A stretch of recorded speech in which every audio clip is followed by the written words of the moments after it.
IRGC के साथ सौदे की अफवाहें जारी रहने के बीच ईरान महीनों की डिजिटल चुप्पी के बाद फिर से ऑनलाइन आ रहा है। जो आप देखने जा रहे हैं वे वीडियो हैं जो इंटरनेट शटडाउन के दौरान रिकॉर्ड किए गए थे, जो आधुनिक इतिहास में सबसे लंबा था। ये वो पल हैं जो अब तक दुनिया से छुपे हुए थे।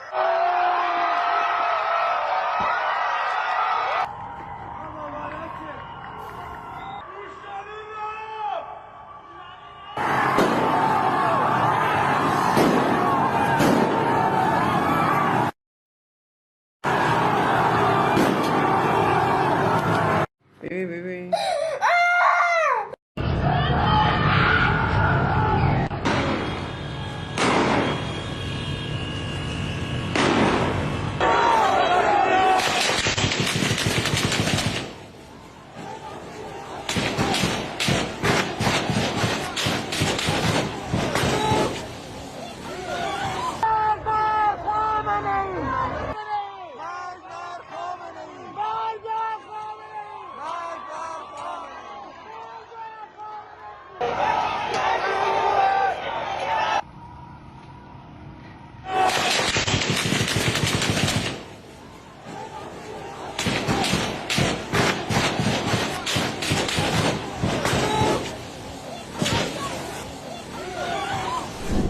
वहां कुछ परेशान करने वाले दृश्य हैं, साथ ही कुछ प्रेरणादायक दृश्य भी हैं। लेकिन इसमें कोई शक नहीं कि जो फुटेज अब सामने आ रही है, जिसे हम उसी समय नहीं देख पाए, वो काफी भयानक है, जैसा कि हमें अंदेशा था। तो गन्स, हम आपसे शुरू करेंगे। इस सब पर आपकी क्या प्रतिक्रिया है? इंटरनेट, आप जानते हैं, आंशिक रूप से वही दृश्य दिखा रहा है जो हमने 7, 8 और 8 से 9 अक्टूबर के विरोध प्रदर्शनों में देखे। हाँ, तो जब मैं ये दृश्य देखती हूँ तो मेरे मन में कुछ विचार आते हैं। हमें याद रखना चाहिए कि इंटरनेट पहले भी अच्छा नहीं था। उन्हें महंगे VPN खरीदने पड़ते हैं, लेकिन सब ऐसा ही करते हैं। ये गैर कानूनी तरीके से सिगरेट खरीदने जैसा है। इसका यही मतलब है। और दूसरी बात, हमें याद रखना चाहिए कि भले ही इंटरनेट वापस आ रहा है, लेकिन मेरे 50,000 भाई बहन वापस नहीं आ रहे हैं। और हमने ऐसे बहुत सारे वीडियोस देखे हैं, जैसे कि आखिरी वाला था। उन्हें बस आज़ादी मांगने के लिए सड़कों पर मार दिया जाता है, और ये बहुत ही शक्तिशाली है और बहुत प्रेरणादायक भी है। और मुझे सबसे ज़्यादा दुख इस बात का होता है कि उन लोगों ने आज़ादी मांगते हुए अपनी जान गंवा दी, और दुनिया उस शासन को सही ठहराती है जो ये सब करता है। और यही वही शासन है जिसके बारे में हमें जागरूक रहने की जरूरत है कि वे हर जगह, पश्चिम में भी, हमारे बच्चों के समाज में गहराई तक घुसपैठ कर रहे हैं और उसे जीतने की कोशिश कर रहे हैं। और जब हम फ्री फिलिस्तीन और इंतिफादा के नारे लगाते हैं तो इंतिफादा ऐसा ही दिखता है। आम लोगों के खिलाफ जाना जो आज़ादी और सामान्य जिंदगी चाहते हैं, बहुत तकलीफ देता है। जैसे मेरी आत्मा जल रही हो, मैं इसे देख नहीं सकती, और लोगों को जल्दी ही जागना होगा।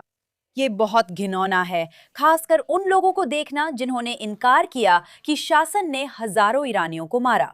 कुछ लोग बार बार कहते हैं कि सिर्फ 3,000 लोग मारे गए, जैसा सरकार कहती है, जैसे ये कोई बड़ी बात नहीं, जैसे हमने सिर्फ 3,000 मार दिए। ये कैसे सामान्य हो सकता है?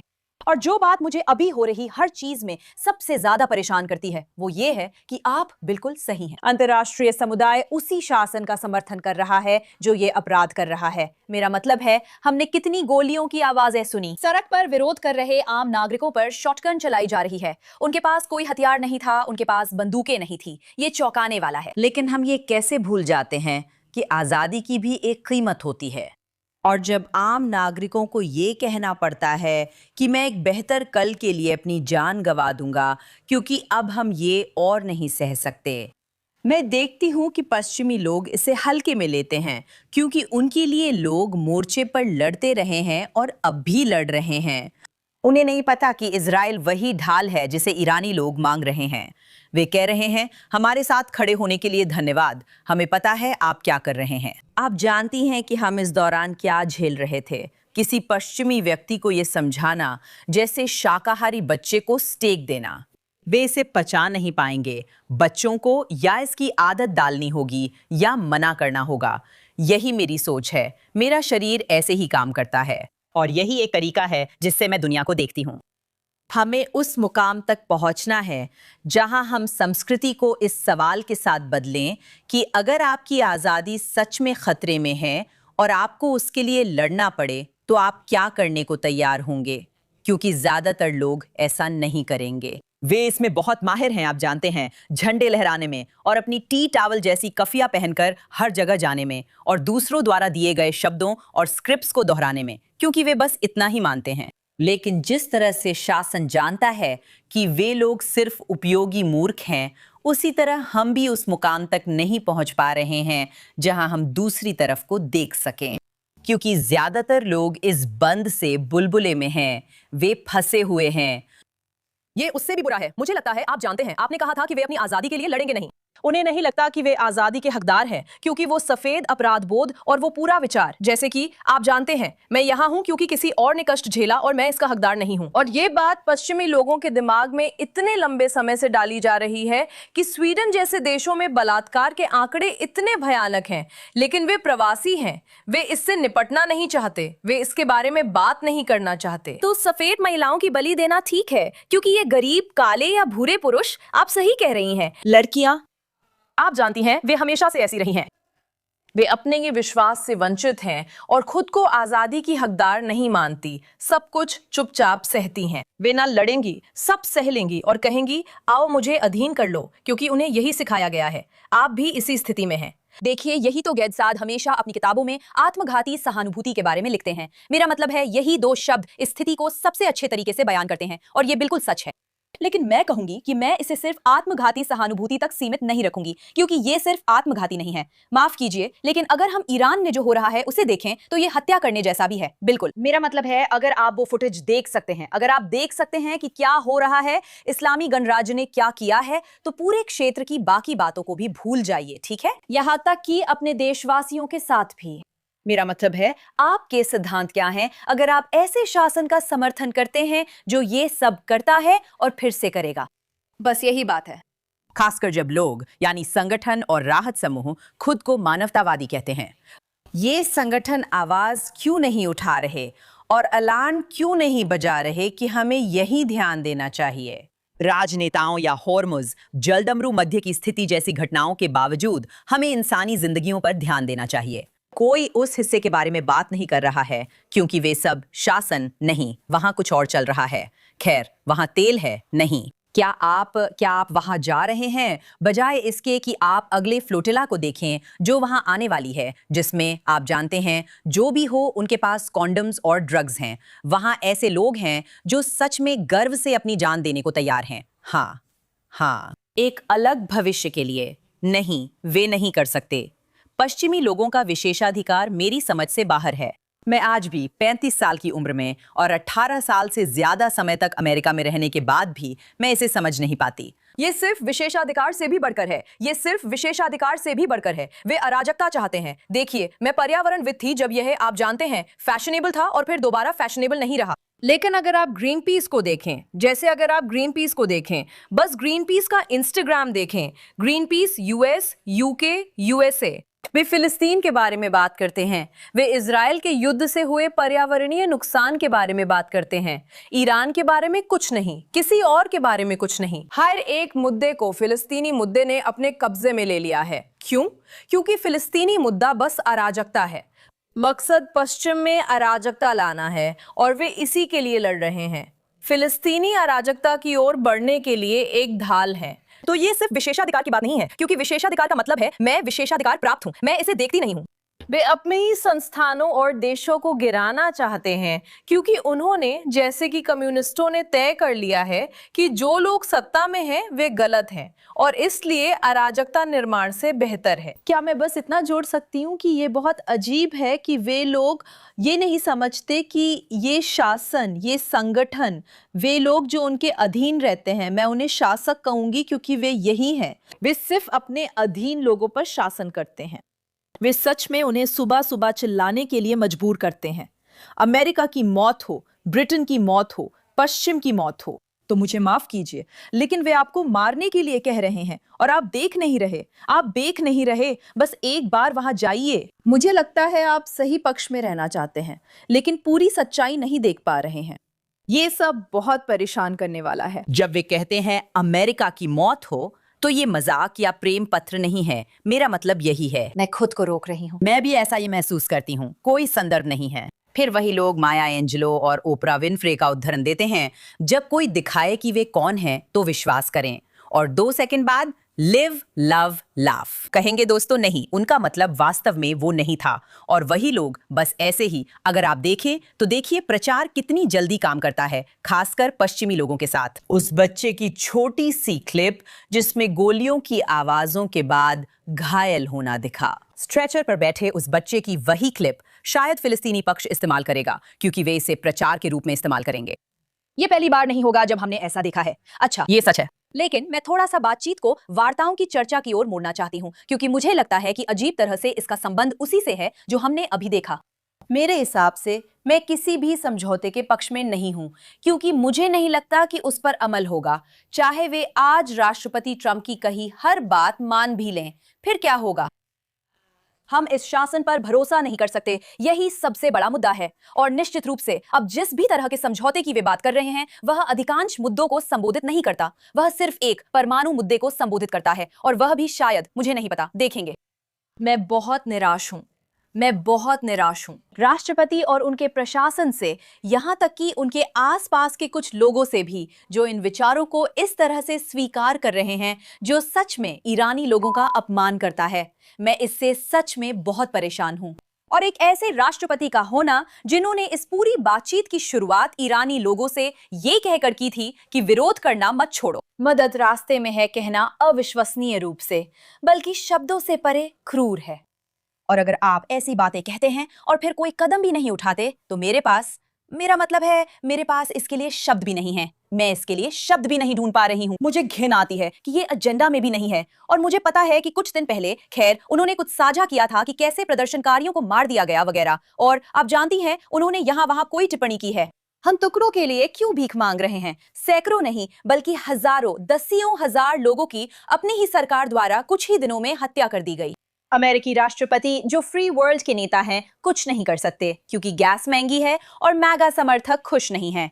क्या आप मजाक कर रही हैं? माफ कीजिए, मैं थोड़ा लंबा बोल गई। लेकिन कोई बात नहीं, बस। लेकिन बेलामी, इन बातचीतों में जो हो रहा है उस पर आपका क्या विचार है? सबसे पहले मुझे तो यही सिखाया गया था कि हम आतंकवादियों से बातचीत नहीं करते। तो फिर हम ऐसी स्थिति में कैसे पहुंच गए जहां हम बार बार कह रहे हैं कि हम बातचीत की मेज पर आएंगे, हम बातचीत की मेज पर आएंगे। आगे क्या होगा? जैसे कि हम उनसे भीख मांग रहे हो कि कृपया बातचीत की मेज पर आ जाओ। हाँ, लेकिन पता नहीं कैसे ये अजनबी देश भी इसमें शामिल हो रहे हैं। पाकिस्तान के बाद अगला कौन? तुम जानती हो क्या? अगला क्या है? कुछ बोलो। लगता है पाकिस्तान ने अनुरोध किया है। आखिर कब से? हमें क्यों परवाह करनी चाहिए? सही है, वो तो क्रिकेट भी नहीं खेल सकते। मैं तो हमेशा यही कहती हूँ। इससे कोई फर्क नहीं पड़ता, लेकिन आखिरकार एक ऐसा देश जो वास्तव में तटस्थ भी नहीं है, वो ऐसी बातचीत करने के लायक भी नहीं है। अगर मुझे पता है कि मेरा पड़ोसी मुझे पसंद नहीं करता, लेकिन उसके बगल वाला थोड़ा तटस्थ है, तो मैं उसी से जाकर उस झगड़े के बारे में बात करना चाहूंगी जो हमारे बीच हुआ है। मैं उसी के पास जाऊंगी जो तटस्थ है, क्योंकि हम तटस्थ जगह पर बात कर रहे हैं। मैं ऐसे देश क्यों जाऊंगी जबकि मुझे पता है कि वे एक पक्ष के खिलाफ हैं और फिर कहते हैं हमने अनुरोध किया है। तुम होते कौन हो? सच में कतर और बाकी सब कुछ जो हुआ उसके बाद ऐसा लग रहा है जैसे दरवाजे उन लोगों के लिए खुले जा रहे हैं जो सिर्फ हमदर्द नहीं बल्कि आतंकवादी हैं। वे आतंकवाद का जश्न मनाते हैं, उसकी मांग करते हैं, और वे इजराइल से नफरत करते हैं, यहूदियों से नफरत करते हैं और पश्चिम से भी नफरत करते हैं। लेकिन कृपया, हम चाहते हैं कि ये बातचीत जारी रखने के लिए एक अनुरोध किया जाए। कौन सी बातचीत? यही तो हम चाहते हैं, यही होना चाहिए। अगर ये नहीं हो सकता तो और कुछ भी आगे नहीं बढ़ेगा। युद्ध जारी रहेगा। युद्ध विराम का कोई मतलब नहीं है। इस समय ये एक बेवकूफी भरा शब्द है। युद्ध विराम का मतलब क्या है? ये डोनाल्ड ट्रंप का गड़ा शब्द है, जिसका इस्तेमाल उन्होंने अमेरिकी सहयोगियों पर आक्रामक सैन्य हमले रोकने का दबाव बनाने के लिए किया है। अब तो इसका मतलब लगभग यही रह गया है। अब मैं मान सकती हूँ कि उनकी मंशा अच्छी हो सकती है, मैं मान सकती हूँ कि उन्होंने इजराइल के लिए बहुत अच्छे काम किए हैं, लेकिन कुल मिलाकर हमास ने अपने हथियार नहीं डाले हैं, हिजबुल्लाह ने भी हथियार नहीं डाले हैं, इस्लामिक रिपब्लिक अभी भी कायम है। दरअसल नियंत्रण IRGC के हाथ में है। ईरानी लोगों की मदद के लिए कुछ भी नहीं किया गया है। तो फिर इन सभी युद्ध विरामों का मकसद क्या था? मेरा मतलब है यहाँ लक्ष्य क्या है? मुझे लगता है कि शतरंज की बिसात पर जो एकमात्र चीज बदली है, अगर आप इसे उस तरह से देखें, तो जो हम सुन रहे हैं उसके मुताबिक UAE और इजराइल वास्तव में अब कहीं ज्यादा महत्वपूर्ण तरीके से साथ काम कर रहे हैं, जैसे कि संयुक्त हवाई हमले, और वो भी UAE से। अगर मैं विरोधी पक्ष की बात करूं, जैसा कि मैंने कहा था, अगर युद्ध विराम की शर्तें या समझौता जो भी हो बोर्ड पर दूसरी चीजों को बदलने की इजाजत देता है जिससे दूसरे तरीकों से दबाव बन सके, तो मुझे कम लोगों की मौत और कम मिसाइलें चलने में कोई दिक्कत नहीं है। मेरा मतलब है, हम लेबनान में पूरी तरह उलझे हुए हैं। हर दिन कोई ना कोई अपने बच्चे को दफना रहा है। इजरायली नजरिए से देखें तो और लोगों का ना मरना अच्छी बात है। मैं चाहती हूँ कि ईरानी लोग आजाद हों। मुझे लगता है कि ये तस्वीरें देखना दिल तोड़ने वाला है। 7 अक्टूबर और हॉलोकॉस्ट की याद दिलाता है। देखना मुश्किल है। और जानते हैं, सूचना युद्ध तस्वीरों के जरिए लड़ा जाता है, और यही वजह है कि शासन ने इंटरनेट बंद कर दिया। नहीं, किसी को यह सोचने की जरूरत नहीं कि ऐसा क्यों हुआ। गाजा को सहानुभूति इसलिए मिलती है क्योंकि वहां की तस्वीरें हैं। हम अपने मृतकों की तस्वीरें नहीं दिखाते, हमने ये कभी नहीं किया। इसको लेकर कार्यकर्ताओं के साथ काफी बहस हुई थी, क्या हमें ऐसा करना चाहिए या नहीं करना चाहिए। आमतौर पर हम इजराइल में ऐसा नहीं करते, और यहूदी लोग भी आमतौर पर ऐसा नहीं करते, लेकिन लोग प्रचार युद्ध और सूचना युद्ध तस्वीरों के जरिए जीते हैं। इसी वजह से इसे बंद कर दिया गया था। तो अगर कोई समझौता सच में यह अनुमति देगा, जैसे वे युद्ध विराम के दौरान फिर से हथियार जमा करते हैं और अपनी चीजें फिर से भरते हैं, अगर हम भी अपनी तैयारी कर लें और सही तरीके से करें, तो मुझे लगता है कि हम भी समझदारी से उस समय का इस्तेमाल कर सकते हैं। इसे मत डालना, मैं माफी चाहती हूँ। फिर एक असफल अस्थायी युद्ध विराम। हाँ, दुर्भाग्यवश मुझे लगता है कि चाहे कोई मेरी राय सुने या आपकी राय, आखिर में नतीजा एक ही होगा। हम किसी न किसी समय फिर से वही लौटाएंगे। हाँ, सहमत हूँ। हाँ, जब आप JCPOA और बाकी सब कुछ पीछे मुड़कर देखते हैं, तो आप देखते हैं कि शासन कभी अपने शब्दों पर खरा नहीं उतरता, जैसे कि आप शैतान से सौदा कर रहे हो। क्या आपको लगता है कि शैतान आप पर चाले नहीं चलेगा? छोड़िए भी, उन्हें बस थोड़ा और समय मिल जाएगा और फिर वे कुछ नया करेंगे। वे नया आतंकी हमला या संगठन बनाएंगे और हिजबुल्लाह को फंडिंग जारी रखेंगे। आपको क्यों लगता है कि वे IDF और हिजबुल्लाह के बीच युद्ध विराम की कोशिश कर रहे हैं? इसी वजह से वे आगे बढ़ते रहना चाहते हैं। हाँ, वे जान बचाने की कोशिश नहीं कर रहे हैं। उन्हें अपने ही लोगों की परवाह नहीं है, उन्हें मिडिल ईस्ट की परवाह नहीं है, उन्हें ट्रंप की परवाह नहीं है, उन्हें किसी भी चीज की परवाह नहीं है, बस अपनी विचारधारा के अलावा, और वही जीत रही है। बस इतना ही। इसीलिए मैं कह रही थी, इससे कोई फर्क नहीं पड़ता कि वे US वार्ताकारों से कहें हम सब मान लेते हैं, फिर क्या। जैसे आप जानती हैं, वे ऐसा नहीं करने वाले क्योंकि उन्होंने पहले भी यही किया है, तो हम फिर से ये सब क्यों कर रहे हैं। लेकिन मैं चाहती हूं कि हमारे पास डोनाल्ड ट्रंप का एक क्लिप है जिसमें वे डील की प्रगति, या जिसे वे डील की प्रगति कहते हैं, उसके बारे में बात कर रहे हैं। चलिए देखते हैं। तो आपके लिए एक अच्छी डील कैसी दिखती है? सबसे पहले, कोई भी डील इतनी अच्छी नहीं हो सकती क्योंकि मीडिया उसे कवर करेगा, और हम एक शानदार डील कर रहे हैं, हम एक शानदार डील करने जा रहे हैं, वरना हम बस वापस जाएंगे और इसे सैन्य तरीके से ख़त्म कर देंगे। लेकिन इससे ये तेज़ होगा। ये मानवीय दृष्टिकोण से बेहतर है और इसमें कुछ अच्छा है। इससे कई जानें बचेंगी। दूसरी तरफ हो या नहीं, आप कई जानें बचाते हैं। लेकिन हम एक बहुत अच्छे समझौते के करीब हैं, और अगर हम इसे अच्छा बना सकते हैं तो ठीक है, वरना हम बस युद्ध का रास्ता अपनाएंगे, जैसा कि हम इसे कहते हैं। मैं समझौते को प्राथमिकता दूंगा ताकि हस्ताक्षर के साथ ही जलडमरू मध्य खुल सके। एकमात्र गारंटी जो मुझे चाहिए वो ये है कि वहाँ कोई परमाणु हथियार नहीं होंगे।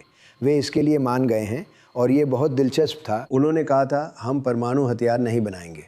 मैंने पूछा अगर आप इन्हें खरीद लें तो क्या होगा। तो अब इसमें लिखा है कि हम ना तो परमाणु हथियार विकसित करेंगे और ना ही किसी भी तरह से कोई सैन्य हथियार खरीदेंगे। ये बहुत बड़ा फर्क है। वो खुद पर गर्व कर रहे हैं। मैंने उन्हें पकड़ लिया, जबकि उन्होंने कहा था कि वे खरीदेंगे नहीं। फिर भी पैसे जारी करने की चर्चा हुई। जैसे व्हाइट हाउस ने ये दावा करने की कोशिश की कि ये अमेरिका से नहीं है, ये उनका पैसा है जो किसी और के पास रखा गया है, और फिर लोग इस बात से नाराज हो गए। फिर व्हाइट हाउस ने कहा हम ये नहीं करेंगे। कतर उन्हें पैसे उधार देगा और अगर वे ठीक से पेश आएंगे तो हम पैसे जारी करेंगे। माफ कीजिए, हम उस पैसे से दुगनी रकम की बात कर रहे हैं जो पहले इस्लामिक रिपब्लिक को दी गई थी। और उन्होंने उस पैसे का क्या किया? सही कहा, 7 अक्टूबर और उनके मध्य पूर्व में शुरू किए युद्धों का जिक्र नहीं।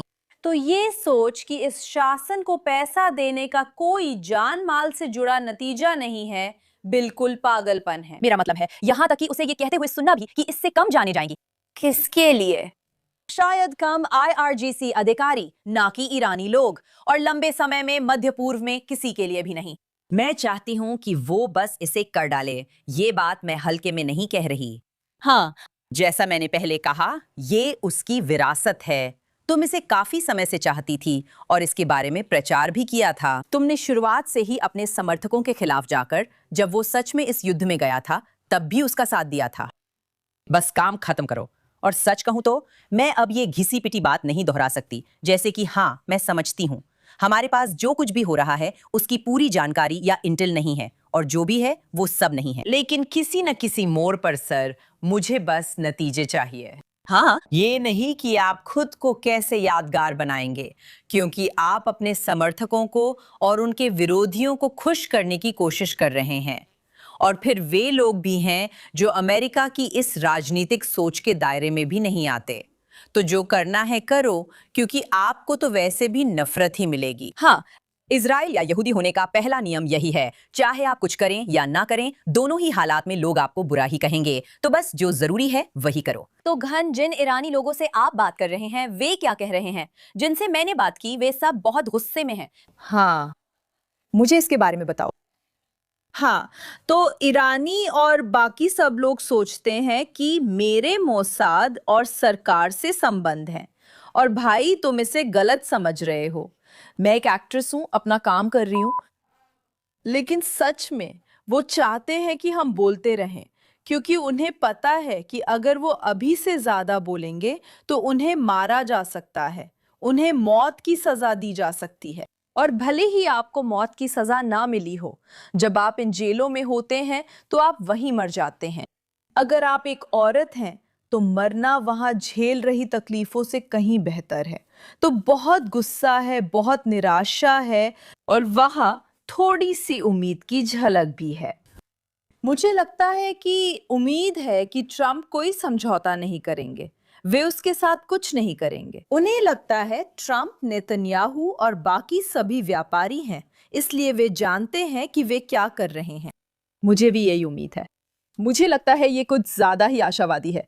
वैसे मेरी पहचान भी आशावादी इंसान के रूप में है, लेकिन मैं सच में उम्मीद करती हूँ कि ईरानी लोगों को वो आज़ादी मिलेगी जिसके वो हकदार हैं, क्योंकि वे लोग आज़ादी के लिए और पलावी के वापस आने के लिए चिल्ला रहे थे, लेकिन उनके नेता को उतनी गंभीरता से नहीं लिया जा रहा जितना वे चाहते हैं।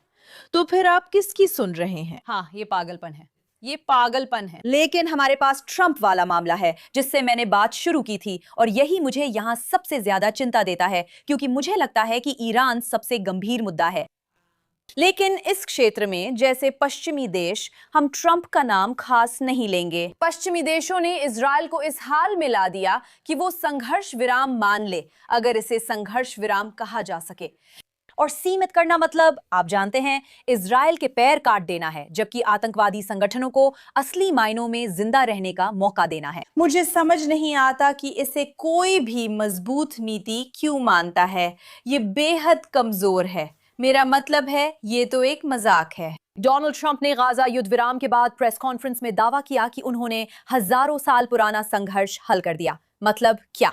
जबकि हमास ने हथियार नहीं डाले। उन्होंने आपके युद्ध विराम प्रस्ताव को सिरे से खारिज कर दिया, जिसे स्वीकार करने की आप उनसे मांग कर रहे थे। और फिर आप मीडिया के पास जाकर दावा करते हैं कि मीडिया झूठ बोल रही है जब वे इस बात को उजागर करते हैं। अब मैं पहली इंसान हूं जो मानती हूं कि ट्रंप डिरेंजमेंट सिंड्रोम वाकई में है। 100% ये मौजूद है, और मीडिया में तो बहुत ज्यादा है। लेकिन जब लोग आपको इसलिए टोक रहे हैं क्योंकि आप सच में गलत हैं और आपने वो चीजें हासिल नहीं की हैं जिनका आप दावा करते हैं, और इसकी वजह से लोग मर रहे हैं, तो यहाँ कोई समस्या है, यहाँ बहुत बड़ी समस्या है।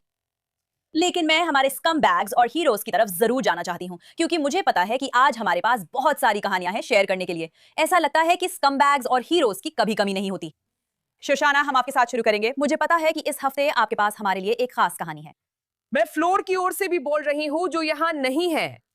इस हफ्ते के सबसे घटिया इंसान मामदानी न्यूयॉर्क सिटी के मेयर हैं। ये पहली बार है जब इजराइल डे बेड्स के इतिहास में न्यूयॉर्क सिटी के मेयर ने परेड में हिस्सा नहीं लिया और उसमें शामिल नहीं हुए।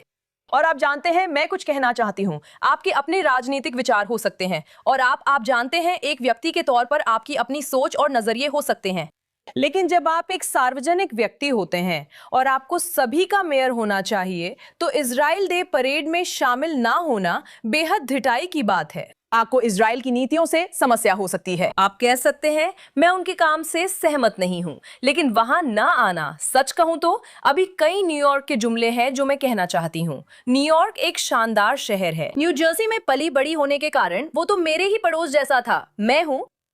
सच कहूं तो मैंने कल न्यूयॉर्क में लोगों से बात की और वे बहुत दुखी थे। वे चेक पॉइंट से गुजर रहे हैं। परेड पर हेलीकॉप्टर मंडरा रहे हैं, ऐसा पहले नहीं देखा। मैं न्यूयॉर्क की कई परेड में गई हूँ। वहां सब बाहर आकर खूब मजे करते थे। हर कोई किसी और की विरासत और किसी और के, आप जानती हैं, गर्व की भावना का जश्न मना रहा होता है। और इस साल ऐसा माहौल था जैसे सुरक्षा के लिए सब कुछ किया गया हो, जहां यहूदी महसूस कर रहे थे कि यहूदी गौरव और न्यूयॉर्क में अच्छा और सुरक्षित महसूस करने का अंत हो गया है। मैं फ्लेयर को बोलने दूंगी क्योंकि वो वहां थी।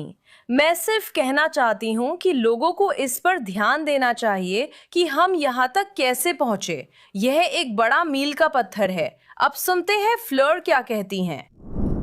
यहाँ हम मार्च लैंड में हैं, इजराइल परेड में। न्यूयॉर्क में बारिश हो रही है और एक अविश्वसनीय भीड़ उमड़ी थी। गवर्नर भी आए थे और सभी वरिष्ठ राजनेता भी मौजूद थे, सिर्फ मंडानी को छोड़कर। किससे जरूरत है, मैं क्या कहूँ। मार्च, इस हफ्ते का सबसे घटिया इंसान कौन है? ये अच्छा है। इस हफ्ते तुम्हारा सबसे बुरा इंसान कौन है?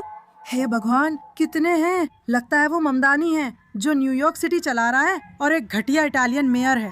ये चीफ पार्टी मेयर, जिसके बारे में आपने अपने शानदार शो में हमेशा चर्चा की है। वो हमारी परेड में नहीं है, हमें उसकी जरूरत भी नहीं। किसे फर्क पड़ता है? और मेरा एक सीधा सवाल है, इस हफ्ते का सबसे घटिया इंसान कौन है? मार्क, ये तो आसान है। तुम वही शब्द सुनना चाहते हो। यार बेवकूफ, यार बेवकूफ। इस आदमी ने इसे इतना मुश्किल बना दिया है। वाह, मुझे नहीं पता। उसके बाद कमीने लोगों से मुकाबला करना मुश्किल है। मुझे लगता है ये बहुत अच्छा है। हाँ, आप जानते हैं, आप लोग ऐसे हो जैसे साथ आना जरूरी है। किसी के साथ। क्या हम हीरोज पर जा सकते हैं? हाँ, उस मामले में तो वाकई तुमने बाजी मार ली। और तुम्हारे हिसाब से कमीना कौन है? मेरा कमीना है दुनिया का सबसे महान संगठन, जिसे संयुक्त राष्ट्र कहा जाता है। तो नैतिक, मुझे पता है। देखते हैं इस हफ्ते उन्होंने क्या कहा। नए राज्य पक्ष सूचीबद्ध हैं। सबसे पहले इजरायली सशस्त्र और सुरक्षा बल यानी इजराइल रक्षा बल, इजराइल कारागार सेवा जिसमें केटर विशेष बल शामिल है, और पुलिस आतंकवाद रोधी इकाई यामाम। विश्वसनीय जानकारी के आधार पर सूचीबद्ध किया गया है, जो बलात्कार और अन्य प्रकार की यौन हिंसा के लगातार पैटर्न को दर्शाती है, और इस वर्ष सत्यापित मामलों की संख्या में वृद्धि हुई है। किसी भी प्रकार की सत्यापन करना मेरे कार्यालय की जिम्मेदारी नहीं है। क्या आपको इस रिपोर्ट में उल्लिखित सबूतों तक पहुंच मिली थी? मेरे पास पहुंच नहीं है। मेरा मतलब है जानकारी को बहुत मजबूत सत्यापन और दस्तावेजीकरण की प्रक्रिया से सत्यापित किया जाता है। मैं एक प्राप्तकर्ता हूँ। मैं उस जानकारी को संकलित करती हूँ और उसे महासचिव के सामने प्रस्तुत करती हूँ। ठीक है, मैं बस जानना चाहती थी कि क्या आपने उसे अपनी आंखों से देखा है? नहीं, क्योंकि वो मेरा काम नहीं है। स्थायी मिशन से बातचीत में भी मैंने स्पष्ट किया था कि मैं हिरासत केंद्रों का दौरा नहीं करूंगी, चाहे वे आमंत्रित करें। मुझे तब आपत्ति होती है जब कोई छोटी सी बात पर आपको टोकता है, जबकि उसमें असंगतियां होती हैं। अगर आपने ये सब किया है और कहा है, न सिर्फ आंकड़ों के हिसाब से, बल्कि आप जानते हैं कि ये सच है और आंकड़े भी यही दिखाते हैं। हम कह रहे हैं कि ये सब इजराइल और यहूदियों के कारण हो रहा है, खासकर क्योंकि ये इजराइल ने किया है। सवाल ये है, क्या आपने कभी सिर्फ देखा ही नहीं, बल्कि क्या आप ये देख पाए हैं कि अगर मैं कुछ पढ़ रही हूँ और मैं सोचती हूँ ठीक है, मैं इस पर विश्वास करती हूँ और उस पर भी विश्वास करती हूँ, लेकिन अगर मैं आपसे इसके बारे में बिना उस सब के पूछूं तो क्या आप मुझे सीधे जवाब दे सकती हैं? यही आपका काम है, ये आपके ऑफिस से होकर जाता है, तो आपको ये हिम्मत कैसे हुई कि आप कहें खैर ये सच में मेरा काम नहीं है? अगर उन्होंने इसे आपके विभाग को दिया है तो क्या जांच करना आपके विभाग का हिस्सा नहीं है? अगर आप पत्रकार हैं और बिना तथ्य जांच के कुछ गलत कहते हैं तो उसकी जिम्मेदारी आपकी होगी। खैर, ये 100% मेरी गलती है, माफी मांगना चाहिए, माफी। लेकिन नहीं, संयुक्त राष्ट्र के अनुसार ये उन पर नहीं आता। अगर आया भी तो बाद में कुछ कहा जा सकता है। मुझे ये पता चला कि शायद हम किसी बात में गलत थे। उसके पास एक मौका था जब वो जवाब दे सकती थी, लेकिन जाहिर है इजराइल को बदनाम करना सबसे जरूरी चीज है और यही है जिसके खिलाफ वे जा रहे हैं। और आपको कैसे हिम्मत हुई ये सोचने की कि आपने जो कुछ भी कहा है उसके साथ इतना बड़ा आरोप लगाना सही है, जबकि आपने गाजा को मदद भी नहीं भेजी? बहुत सारी अलग अलग उल्लंघनाएं हुई हैं, लेकिन उनके हिसाब से जिस पद पर बैठकर वो बोल रही हैं उससे उन्हें श्रेष्ठता का एहसास होता है, जबकि वो संगठन दशकों से इंसानियत को नाकाम करता आया है क्योंकि उसका लोगों की मदद से कोई लेना देना ही नहीं। अफ्रीका में किसी बच्चे से पूछकर देखिए जिससे क्वाशियोर है और जिसके चेहरे पर बैठी मक्खी, वैसे कोई पैसे लेकर लाई गई कलाकार नहीं है। उससे पूछिए कि दशकों से जो पैसा दान में दिया गया है वो सब कहां गया। वे बच्चे अभी भी शिविरों में हैं, उनकी हत्या और परिवारों को अलग किया जा रहा है। चलिए बोको हराम की बात करें, ऐसी बहुत सारी घटनाएं हैं। उन्होंने कई चीजें की हैं, लेकिन उस एक पल में इजराइल के कारण उन्होंने खुद कह दिया कि ये मेरा काम नहीं है, जानकारी वही है। बहुत घिनौना है। नहीं, संयुक्त राष्ट्र ने महिलाओं से भी मुंह मोड़ लिया। मैं एक बच्ची और लड़की के रूप में ईरान में पैदा हुई थी, जहां कई लड़कियों को किसी दूसरे देश जाने का सौभाग्य नहीं मिला। मुझे ये सौभाग्य मिला जैसे कि यहाँ इजराइल में मुझे ये भविष्य मिल सकता था, और मुझे मिला भी। हर बार जब मैं इसे देखती हूँ, 15 साल की उम्र में मैंने उस मंच का सपना देखा था। ईरान में 9 साल की लड़कियों की शादी के बारे में बात की जा रही है और उन्हें सच में ऐसे पुरुषों को बेच दिया जाता है जो 60 साल के होते हैं। लेकिन यह बहुत ही दर्दनाक है, और ये दर्द और भी बढ़ गया 7 अक्टूबर के बाद, जब मैं 2 साल से इंतजार कर रही थी कि संयुक्त राष्ट्र आए और कहे, अरे इजराइल में 7 अक्टूबर को कुछ हुआ था। लेकिन उन्होंने कहा, हमारे पास सबूत नहीं है। स्पष्ट सबूत? मुझे ये बताइए। हम आपको कुछ बता रहे हैं, हम इसे देख नहीं सकते, हमें सबूत दिखाई नहीं दे रहे। रे चार्ल्स। हाँ, रे चार्ल्स। नहीं, और फिर उन्होंने ईरान के IRGC को महिला परिषद का प्रमुख बना दिया, जो भी हो। और अब वे फिर से वही कर रहे हैं। वैसे बस कल ही उन्हें संयुक्त राष्ट्र में एक और पद के लिए नामांकित किया गया था। अविश्वसनीय। सच में मुझे समझ नहीं आ रहा है। मुझे नहीं पता, मैं ऐसी हूँ। माफ कीजिए, नहीं। तुम एक घटिया इंसान हो। वाह क्या बात है। ये अच्छा जवाब था। और इसी के साथ इसी के साथ मैं फ्रांस के यूरोप और विदेश मामलों के मंत्री ज़ान-नोएल बैरेट को बोंजूर कहूंगी। उन्होंने घोषणा की है कि फ्रांस गाजा फ्लोटिला के फ्रांसीसी कार्यकर्ताओं के कथित दुर्व्यवहार और अन्य मामलों पर कार्रवाई करेगा। उन्होंने इजराइल के खिलाफ कई बातें कही और कहा कि हम सही नहीं हैं। मैं आपसे सिर्फ एक बात पूछना चाहती हूँ, अगर कोई नाव आपके युद्ध क्षेत्र में आ जाए तो आप क्या करेंगी? अगर सभी लोग बस उन बातों पर टिप्पणी करें तो फ्लोटिलाओं को गाजा जाने दें, लेकिन जब उन्हें मार दिया जाएगा या वहां की महिलाओं के साथ हमास आतंकवादियों द्वारा बलात्कार किया जाएगा तो किसे दोषी ठहराया जाएगा? फिर से इजराइल। साथ ही अगर आप फ्लोटिलाएं बना रहे हैं तो कृपया छोटे समूह बनाकर यूक्रेन जाकर वहां के लोगों की मदद करें। मैं देखना चाहती हूँ कि जब आप वहां जाएंगे तो रूसी लोग कैसे पेश आएंगे। नहीं, वही प्रक्रिया दोहराओ, सीधे लंबे कदम उठाओ। समस्या क्या है? तुम्हें पता है क्या? जाओ, उन कमबख्तों को भेजो। ये कमाल है। और तुम्हारे पास केसर होगा, तुम्हारे पास घी होगा, तुम्हारे पास चाय होगी। बहुत बढ़िया, बहुत बढ़िया। और जेले, लीक और बुलहटी, ठीक है, जो भी हो। मैं बस नेताओं से बहुत थक गई हूँ जो सूट पहनकर बस बातें करते हैं और जमीन की हकीकत को समझते ही नहीं हैं। मुझे आपके लिए बहुत अफसोस है मुस्यो। बस इतना ही। मैं बस ये ऐसा है। ये बहुत फ्रेंच है। मैं अगले महीने 25 साल की होने वाली हूँ और मुझे ऐसा लगता है जैसे मैं 52 साल की हूँ। हे, खैर आप इतनी उम्र की तो नहीं लगती। रुकिए अभी। आप अपने आप से हैं। मैं अभी तक नहीं हूँ।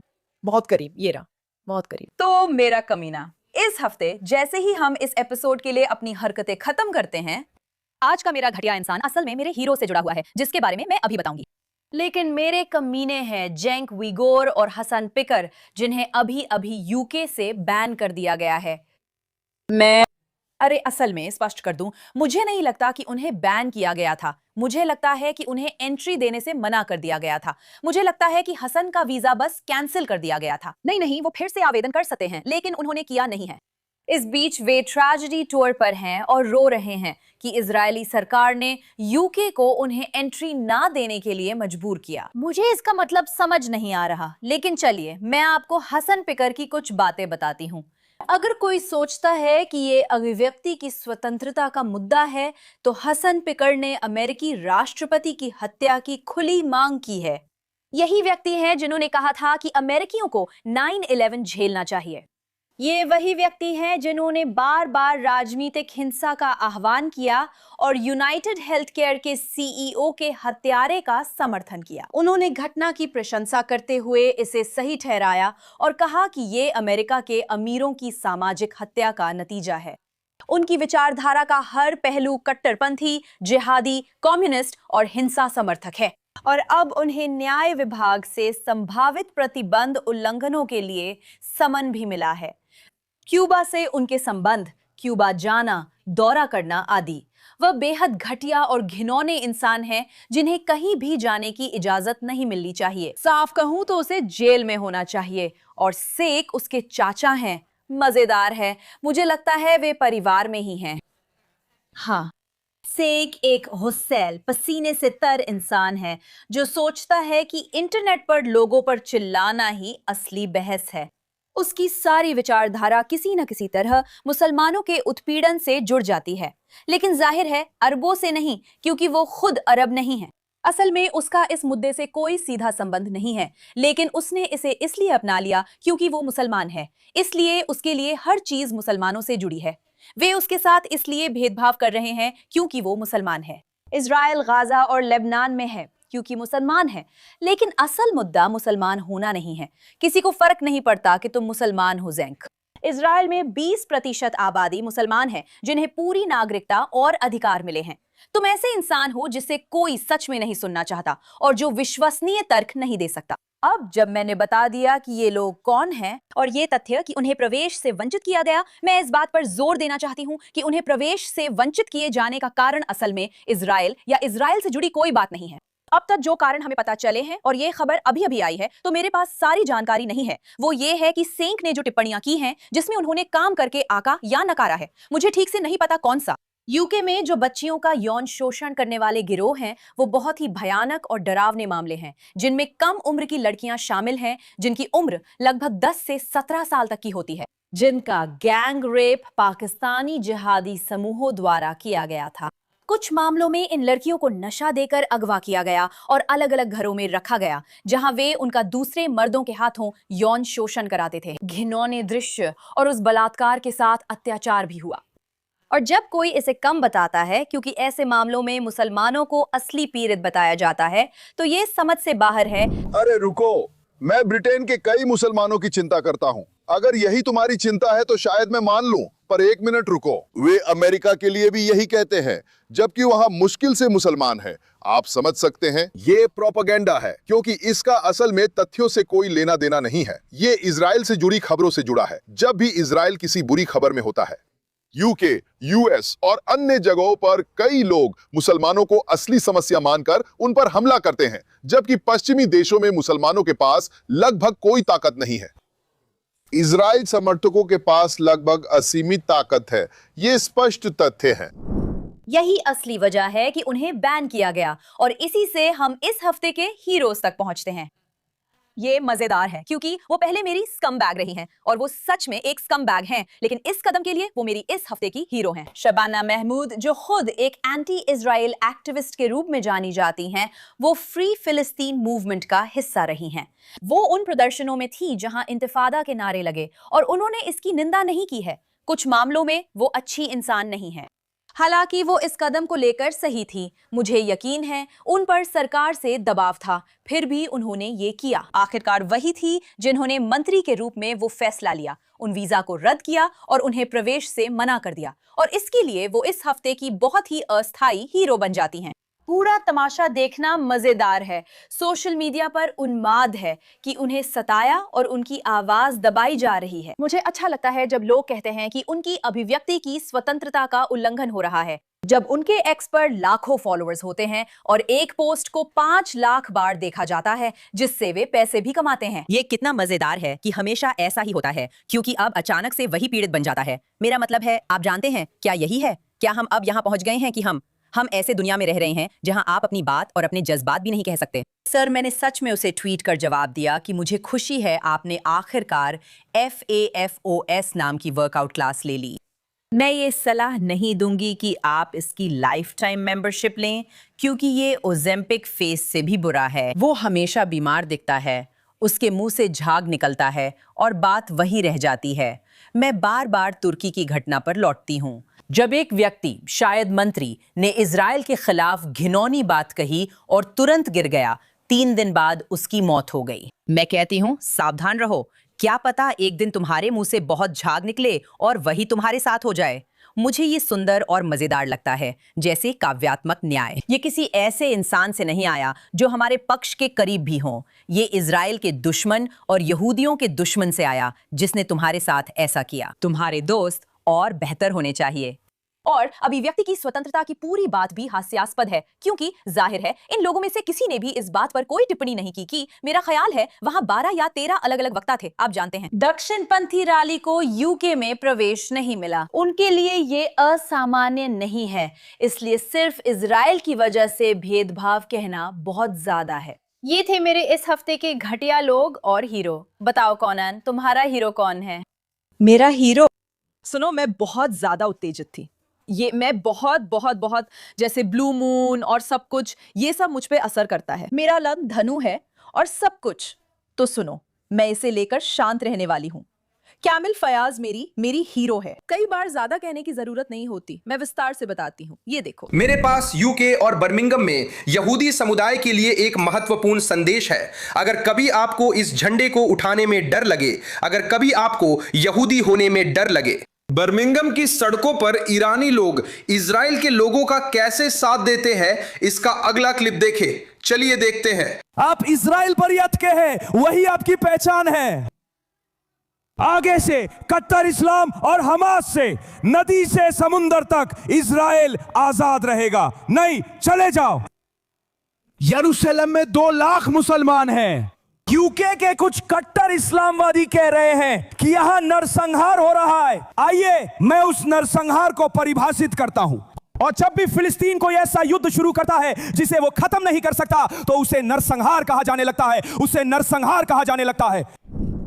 ये देखकर मेरी आंखों में आंसू आ जाते हैं, क्योंकि कई बार मैं ये कहने से भी डरती थी कि मैं इजराइल से हूँ, या टैक्सी में हिब्रू बोलने से भी डरती थी, जब मैं मैद्रिद में रह रही थी या यूके जा रही थी या पेरिस जा रही थी। और बस ये देखकर कि लोग वहाँ कैसे हैं और वे इजरायलियों के समर्थन में खड़े हो रहे हैं। कमिल फदल एक कार्यकर्ता और टिप्पणीकार हैं जो कट्टर इस्लामवादियों के खिलाफ सख्ती से बोलते हैं। और यह देखना बहुत सुंदर है कि हर हफ्ते वे वहाँ होते हैं, इजरायली झंडा ऊंचा उठाए खड़े रहते हैं। जब मुझे पता है कि बर्मिंघम में और कई लोग, जैसे कि वहाँ स्कूलों में हर जगह बॉडीगार्ड्स थे। जब आप कोशेर किराने की दुकान जाते हैं, वहाँ हर जगह सुरक्षा होती है और वह अपने झंडे के साथ खड़ा रहता है। और ये ऐसी चीज है जो दुनिया भर के बहुत सारे ईरानियों का प्रतिनिधित्व करती है। जब हम हिब्रू बोलने या ये कहने से डरते थे कि हम इजराइल से हैं, वे इजरायली झंडे लेकर बाहर आए और हमारा समर्थन किया। 7 अक्टूबर के बाद जब हम बंदूकों को वापस घर लाना चाहते थे, वे वहां नारंगी गुब्बारों और उन झंडों के साथ मौजूद थे। मुझे सच में रोंगटे खड़े हो गए। धन्यवाद भाई। वाह, ये तो कमाल है। ये देखना वाकई बहुत अच्छा है। मैं आपसे सहमत हूँ। ये सच में दिल को छू लेने वाला है। बहुत कम लोग होते हैं जो सामने आकर कहते हैं तुम्हारे साथ क्या गड़बड़ है। सब लोग इतने बेवकूफ क्यों हैं? और ये वाकई बहुत बहुत बहुत दिल को छू लेने वाला है। और मुझे कहना होगा कि मैंने कभी भी मर्द बनने की इच्छा नहीं की, लेकिन मर्द होने में जो सुरक्षा महसूस होती है वही आपको ऐसी बातें करने की हिम्मत भी देती है। हाँ, मुझे नहीं लगता कि मैं सड़क पर ऐसा कर पाऊंगी और फिर भी सुरक्षित रहूंगी, क्योंकि मैं बहुत छोटी हूँ और मुझे किसी भी मार्शल आर्ट की ठीक से ट्रेनिंग नहीं है। जब मैं किसी मजबूत आत्मविश्वासी लड़के को देखती हूँ जो एक दो लड़कों से भिड़ सकता है, तो मैं उसके पीछे छुप जाऊंगी। मैं कुछ हफ्तों में ऑक्सफोर्ड आ रही हूँ। ये वाकई बहुत अच्छा आया है। वो कितना बेवकूफ है। तुम्हें आना चाहिए, तुम्हें आना चाहिए। मेलानी, इस हफ्ते तुम्हारा हीरो कौन? इस हफ्ते के लिए मेरा हीरो स्पेंसर प्रैट है और आज लॉस एंजलिस में मेयर चुनाव की पूर्व संध्या है। लेकिन मामदानी के बारे में हमने अभी अभी जो बात की उसे देखते हुए भी मुझे लगता है कि मैंने इस इंसान में जो देखा है उसी के लिए मैं उन्हें बधाई देना चाहती हूँ। कोई खास वीडियो नहीं है, ये सारी वीडियोस ही हैं। नहीं, ऐसा है, मुझे पता है कि बहुत सारी हैं, लेकिन ये सिर्फ एक खास चीज नहीं है। कोई एक खास क्लिप नहीं है जो वाकई सबसे अलग हो कि मैं कह सकूं बस वही है। ये देखना कि उन्होंने मेयर पद के लिए चुनाव लड़ने का ऐलान किया और मनोरंजन उद्योग से होने के बावजूद पूरी तरह निभाया, वाकई सराहनीय है। जिन्होंने पॉलिसेड्स में आग लगने पर अपना घर खो दिया था, लेकिन असल में वो जमीन से जुड़े लोगों को समझते हैं। वे बिना डरे कहते हैं कि ये हाउसिंग का मुद्दा नहीं है। ये लोग नशे में होते हैं और इसके बजाय बेघर आश्रय में जा सकते हैं और नशा छोड़ने की शुरुआत कर सकते हैं या जो भी। वहाँ सुविधाएं मौजूद हैं, लेकिन वे खुद ये चुन रहे हैं कि उन्हें यही करना है। और जो नेता वहाँ पहले से हैं, अगर आप उन्हें नेता कहें करें, तुम्हारे लिए तो अफसोस है। यही उसका नाम है। असल में ये उसका असली नाम नहीं है और वो बहुत भयानक है। मैंने उसका एक क्लिप देखा जिसमें एक काली पीले बालों वाली ट्रांस महिला जोकर सर्कस जैसी लग रही थी और कह रही थी, हाँ मामा तुम ही हो। और यही बात है जब आप एक बात सुनते हैं कि ट्रांस लोगों की जिंदगियां मायने रखती हैं। अचानक बाहर कुछ लोग डराए गए हैं। जहां सब पहचान की राजनीति में हैं, वे कहेंगे अरे वो हमारी परवाह करती है। जब आपके घर जल रहे थे तब वो कहाँ थी? वैसे वो तो अफ्रीका में बहुत आराम से समय बिता रही थी। और असल में उसने किया क्या है? मुझे उनके बारे में सबसे अच्छा ये लगता है कि आप उनसे इंसानी स्तर पर जुड़ सकते हैं, क्योंकि वो राजनेता नहीं हैं। हॉलीवुड के लोग कहते हैं हना आइम्बान, मैं किसी एंटरटेनमेंट इंडस्ट्री वाले को वोट क्यों दूं? तुम खुद से नफरत करते हो, इस पर तो मुझे बोलने ही मत दो। हॉलीवुड में कई लोग उनके खिलाफ हो गए हैं। कुछ ऐसे भी हैं जिनसे उम्मीद नहीं थी, लेकिन वे भी कह रहे हैं कि अब बहुत हो गया।